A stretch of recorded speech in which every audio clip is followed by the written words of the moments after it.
ஹோசூர் ஸ்ரீ வேல்முருகன் ஆலயத்தில் பங்குனி உத்திர பெருவிழா சிறப்பு வழிபாடு. ஷட்கோண மலர் அலங்காரத்தில் காட்சி தந்து அருள்பாலித்த முருகப்பெருமான். கிருஷ்ணகிரி மாவட்டம் ஹோசூர் மாநகராட்சிக்கு உட்பட்ட பெரியார் நகர் பகுதியில் அமைந்துள்ள பிரசித்தி பெற்ற ஸ்ரீ வேல்முருகன் ஆலயத்தில் பங்குனி உத்திர பெருவிழா வெகு விமர்சையாக நடைபெற்றது.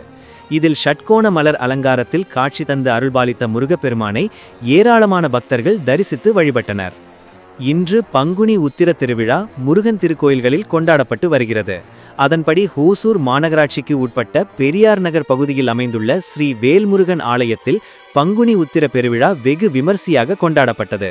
இதனை ஒட்டி அதிகாலை முதலே மூலவர் முருகப்பெருமானுக்கு பால், நெய், பன்னீர், இளநீர், திருநீறு, சந்தனம் உள்ளிட்ட திரவியங்களை கொண்டு சிறப்பு அபிஷேகங்கள் நடைபெற்றன.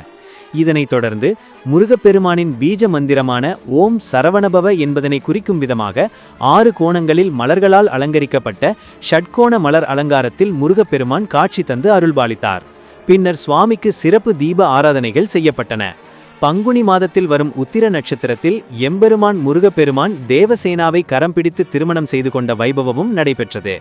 இதில் ஏராளமான பக்தர்கள் கலந்து கொண்டு முருகப்பெருமானை வழிபட்டனர்.